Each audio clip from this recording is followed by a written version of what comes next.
ঘন্টার মধ্যে না নামে আপনারা সচিবালয় ঘেরাও করবেন, তারাও স্বৈরাচারের দোষর, তারাও স্বৈরাচারের দোষর হবে আমরা মনে করি। যৌক্তিক দাবিতে আমাদের ছাত্রছাত্রী ভাইয়েরা দিনের পর দিন রাস্তায় রক্ত দিবে, এটা মেনে নিতে পারি না, আমরা মানব না। কথা না, ঠিক কিনা?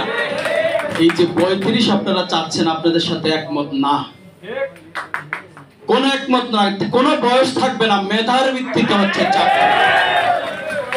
সেই গত আপনারা বলেছেন 12 বছর যাবত যুদ্ধ করছেন, একটা ন্যায্য দাবির প্রতি 12 বছর যুদ্ধ করছেন। একটা প্যাসিস্ট সরকার, একটা স্বৈরাচার সরকারের দাবি মানে না। কেন জানেন? কারণ হচ্ছে এই স্বৈরাচার তাদের দলীয় লোকজনের মাধ্যমে সকল স্তরে যখন ব্যক্তি ঘটাচ্ছে, আপনাদের মতো মেধাবীদের তো দরকার নেই জাতিকে একটা মেধাসুধা করার জন্য। আমার বক্তব্য, আমি জানি না আপনারা এই অন্তর্বর্তীকালীন সরকারের কাছে এই দাবিটি নিয়েছেন কিনা। যদি নিয়ে থাকেন, দাবি যদি ওরা পূরণ না করে, আমি মনে করব তারা স্বৈরাচারের দোষর। কারণ স্বৈরাচার মুক্ত এখনো বাংলাদেশ হয়নি, কিন্তু প্রত্যেকটা সেক্টরে ঘাটতি মেরে আছে, তারা হয়তো পূরণ করতে দিবে না। একটা ন্যায্য দাবি, কেন রক্ত খোয়াতে হবে, কেন রক্ত ঝরা হতে হবে যে কোনো দাবির প্রতি? এটা তো অন্যায় অযৌক্তিক দাবি না।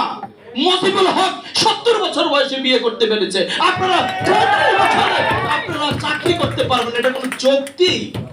এটার জন্য আন্দোলন করতেছে আমাদের ভাই বোনেরা, আমাদের সন্তানেরা 12 বছর যাবত কি স্টেজ রাষ্ট্র তৈরি করেছিল সেই স্বৈরাচারেরা।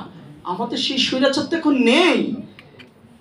এই ছাত্র জনতার গণবিপ্লবের মাধ্যমে তো আমরা একটা রাষ্ট্র পেয়েছি, একটা বৈষম্য বিরোধী আন্দোলন করেছে ছাত্র ভাইয়েরা। এটা কোন বৈষম্য, কিসের বৈষম্য? চাকরির বৈষম্য, অর্থনৈতিক বৈষম্য, কথা বলার বৈষম্য, আমাদের রাজনৈতিক বৈষম্য, চাকুরির বৈষম্য, জীবন জীবিকার বৈষম্য, ঠিক কিনা? এটা নিয়ে এত কিছু কেন করতে হবে? আমরা আপনাদের কাছে অনুরোধ রাখছি, আপনারা যদি এটা উপস্থাপন না করেন, সময় দিবেন আগামী 24 ঘন্টা। আপনারা তো কারো পদত্যাগ চান না, কাউকে ক্ষমতায় বসাতে চান না, নামাতে চান না, একটা যৌক্তিক দাবি। 24 ঘন্টার মধ্যে না নামে আপনারা সচিবালয় ঘেরাও করবেন, তারাও স্বৈরাচারের দোষর, তারাও স্বৈরাচারের দোষর হবে আমরা মনে করি।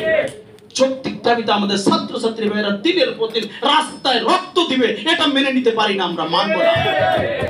আজকে আমাদের সেই স্বৈরাচারী সরকার বলেছিল উন্নত বিশ্বের পাঠ্যক্রম অনুযায়ী আমাদের পাঠ্যসূচি সাজাচ্ছে। তাহলে এই যে বিভিন্ন দেশে আপনাদের যে এই শিক্ষা দিলেন, 45 বছর, 50 বছর, 40 বছর চাকরির বয়স সীমা, এটা কি চোখে পড়ে না? অন্ধ ছিল স্বৈরাচারের এই দোসররা? কি অন্ধ ছিল? পরিকল্পিতভাবে একটা বিকলাঙ্গ প্রজন্ম তৈরি করার মহোৎসব চলেছিল। পার্শ্ববর্তী রাষ্ট্রের প্রেসক্রিপশনে একটা বিকলাঙ্গ মেধাবী জাতিকে বিকলাঙ্গ করার একটা দীর্ঘ প্ল্যানিং ছিল। এই মেধাবী জাতিকে এভাবে দিন দিন আত্মহত্যা করার দিকে ঠেলে নিয়ে যাচ্ছে। কারণ একটা, আমিও তো পড়াশোনা করেছি, আমার 2004 সালে মাস্টার্স কমপ্লিট হয়েছে। তো এই আমার মাস্টার্স কমপ্লিট করতেও তো 27-28 বছর লেগে গেছে, ঠিক কিনা?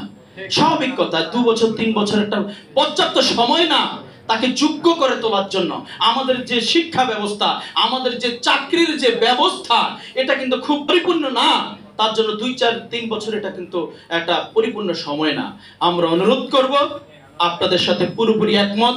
আমরা যেখানে যাই ইনশাআল্লাহ চেষ্টা করব আপনাদের পক্ষে বলিষ্ঠ ভূমিকা রাখার জন্য।